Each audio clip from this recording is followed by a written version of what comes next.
I gotta slow it way down, of course.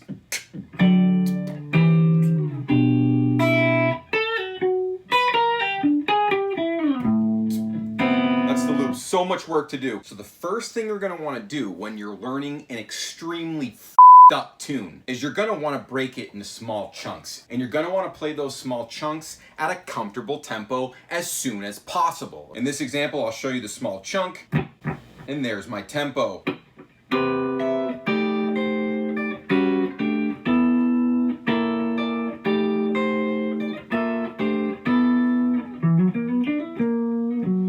Okay, now we wanna understand it. We hear a melody.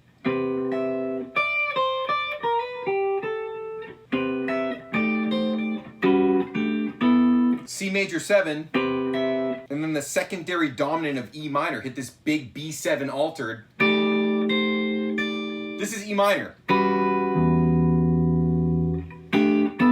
That's all E minor.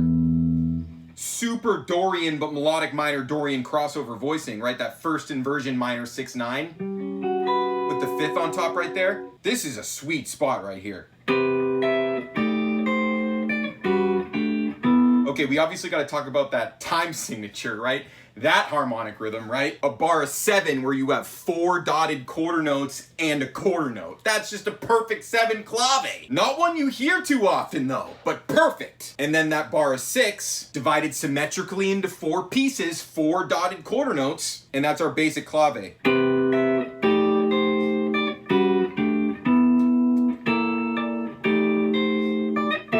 want to talk about this chord. It's obviously just a B major 7 sharp 11 with sharp 11 on top. But having the 5th against that sharp 11 and then having the major 7th, right? 2 major 7ths and 5ths. A beautifully masterful voicing, and also the way that the chord progression moves through there.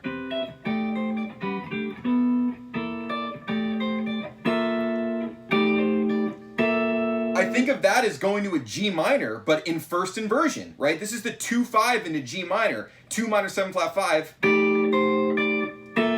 straight into the first inversion tonic minor if we're in G minor. That is one of my slickest ones. That's a melody where you did that actual research. See how basic the melody is? The lick. Literally, it's the freaking lick.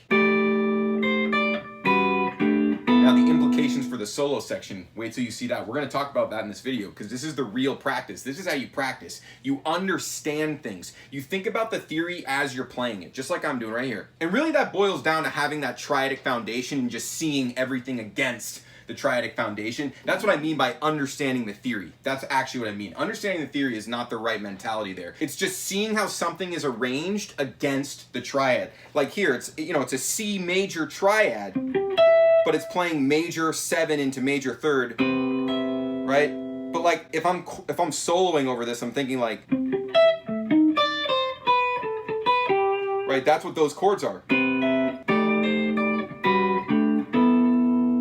I would just work on that pathway.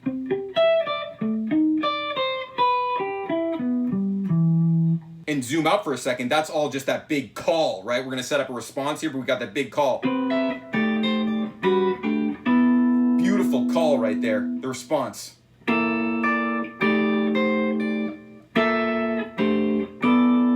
Too dead, too dead. And of course, this is all over E minor. Let's just hear it all in time.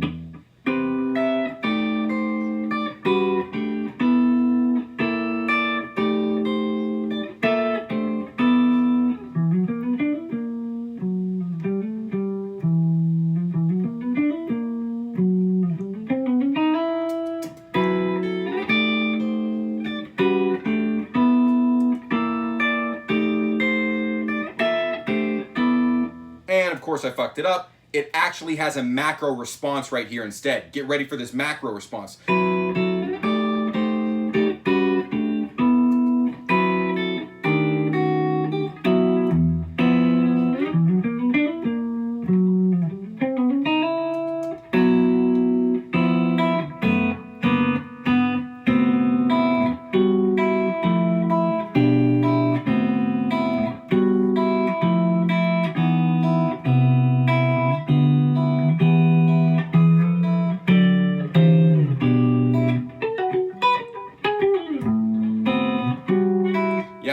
watching me practice, that's for sure. I'm leaving that all in because now it's a mystery in your mind how I'm ever going to be able to master the ever-living out of this, which I easily will be able to, and I'm giving you the privilege of watching me in this process right now. And the biggest takeaway you should have right now is you just got to get in the work and learn those parts and take every opportunity to slow down when you need to. So you can see I was very successful through most of that, but I butchered it on this melody. So here's an example of how GSM works.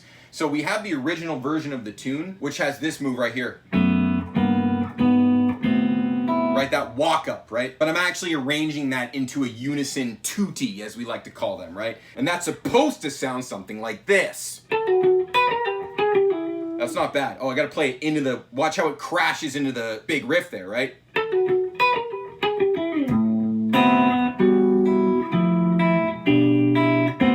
Now you're gonna see how real practice works, right? That's still very, very bad. Let's be super objective here. The rhythm is obviously going to be fine. The pathway is going to be fine, but I don't need to be palm muting so much. And I could probably even change a note because I think I did this. Got to get under the microscope. Right? That one, I don't know. Then, that's the melody. So these are 3/16 notes, right? Right, that's the first beat, like where you end up. It could also be, we'll see. I might like, you know what I mean? I like that. That's like cooler or bluesier as opposed to like all the subdivisions. Or we'll decide, right? But we've got, so that next beat is all 16th notes. 3/16 notes, and then the next downbeat is the big riff. So let's play it really slow.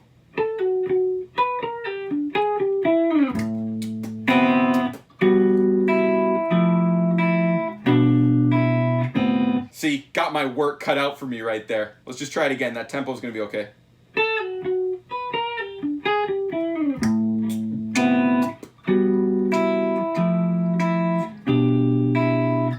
That's a hard rhythm to play slowly. Okay, that's a good loop. So now these things emerge in practice where you find these loops. You got to do these. You know where the hard shit is, and what you got to do in practice is only work on the hard shit. At some point, you're going to summit. But right now, I'm at the beginning of this cycle, so there's still plenty of hard shit for me to work on before I start trying to run the whole thing through, you know what I'm saying? And this is a particularly challenging part of the song right here, and it's a new part. We just added this. So let's get that loop.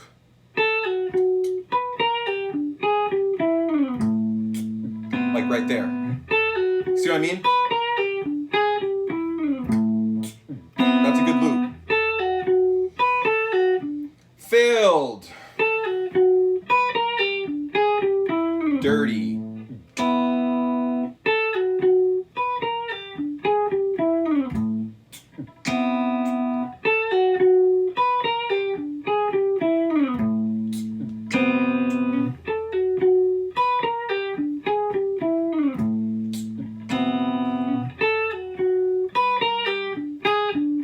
Wow, see? You're never free of the mistakes. You gotta focus.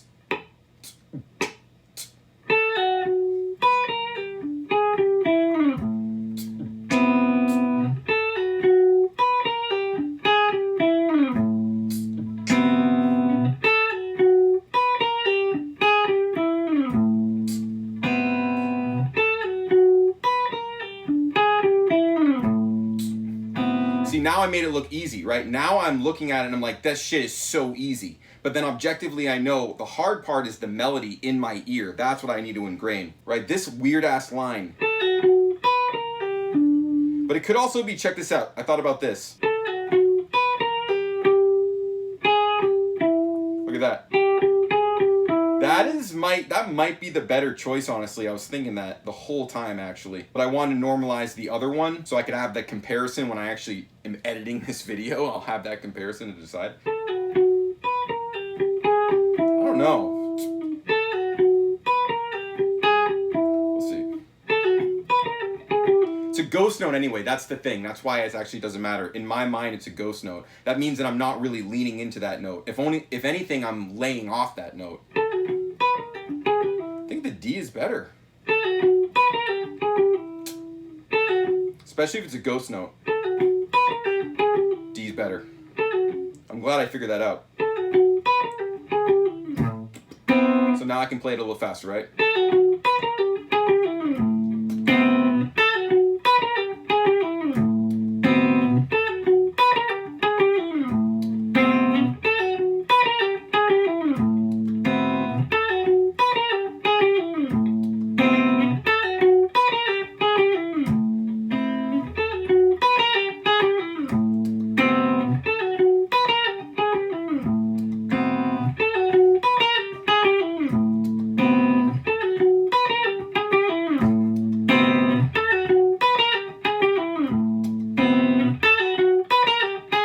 obviously you see what I'm doing is I'm just playing 3 beats of 16th notes because the original groove is just 3 beats. 1 E and a 2 E and a 3 E and a... I'm still sucking at playing it. That's why it doesn't hit all the way. But you can see, when we play that together, that's going to be powerful. These are the kinds of things we build up. Like, just plant a little seed. It's going to grow into a mountainous pyramid. So now putting it in context, I know from experience the song goes like this. It goes...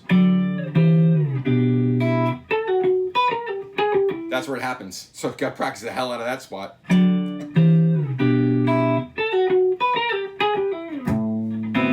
So there we go. It's good to have those chord changes of the original in my ear so I can make a loop where one time I'm playing the chords and then the next time I'm playing the melody. Very good focus practice. So I'll start with those chords. Right.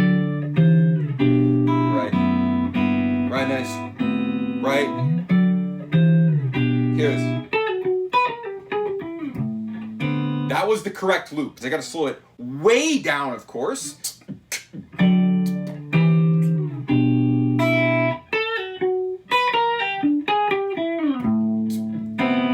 So much work to do. Let's go a little faster.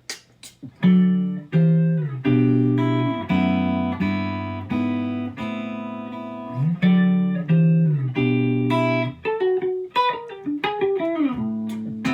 we did it. I did one successful loop. This is that Nathan Fielder rehearsal type stuff, but guess what? There's a whole solo section. I think I have to do that in a separate video at this point, because I don't like to edit videos that are longer than this. So right now in this video, you're seeing how to learn the fucked up melody.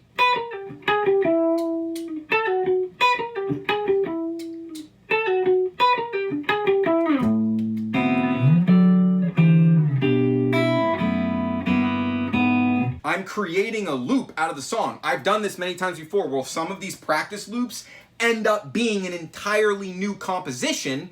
That's what cyclical antiquity is literally referring to, is you're taking these weird loops and you're making entire compositions. So you got like composition A, pick a displaced part of it and make that a loop and then put that in a new song. Sometimes put it in a new time signature when it's in the new song. But this is exactly how that happens. This is that GSM cyclical. So remember, A minor to D, right? Just try to freaking get it.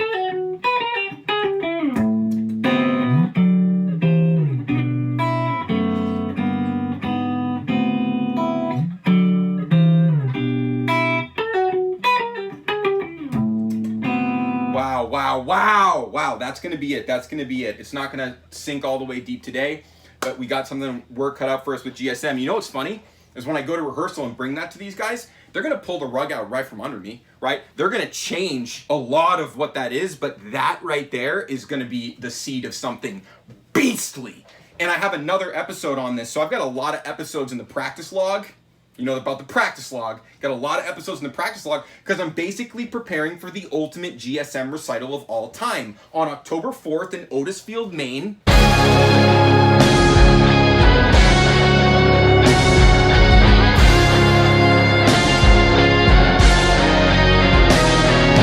GSM Mastermind. Tickets are on sale now. This is an overnight mastermind event. It's a pilgrimage, is what it actually is. So we've got 10 platforms, there's bathrooms, there's parking lot, there's space, obviously limited space, and the tickets will be going up in price for the campsite reservation. But right now you got a standard ticket for 25 bucks, you got a standard ticket plus campsite reservation and parking spot for another 20 bucks, 45 bucks. We've got the whole campground, we've got an indoor and outdoor venue, so this is happening rain or shine. Bathrooms, 10 platforms, several grills. This is going to be completely off the chain. Like, that's an understatement. I don't have language to describe how epic the GSM Mastermind on October 4th in Otisfield, Maine is going to be. Those tickets are already moving and I am going to put up the price egregiously high. I'm just warning you because there's a limited space. There is limited space. But I know there's a lot of OG legends who've been watching for a long time and you've been waiting for me to make this announcement. You guys probably already got most of your tickets by now. So I already have to start thinking about raising the price here. I'm just warning you, but link in the description either way, right? Standard ticket link, ticket plus campsite link. We're gonna have a huge bonfire after the show. There's multiple bands playing. This is turning into a festival type situation, but with a massive bonfire. That's the mastermind part. We're gonna be there all together, build the community of GSM, right? It's already been online. That's why I had to do this mastermind, is I had to bring this into reality. I had to bring this into the third dimension. So that is what GSM Mastermind represents. It's the in-person event. Inevitably with a band like GSM, my students and the fans of GSM are pretty much the same people. So that's why this just makes too much sense. I look forward to seeing you on October 4th in Otis Field, Maine. Tune in for more practice log videos. Understand how I prepare for this gig, what I've got to do. I've got my work cut out for me, that's for sure, and so does the band. Talk to you soon.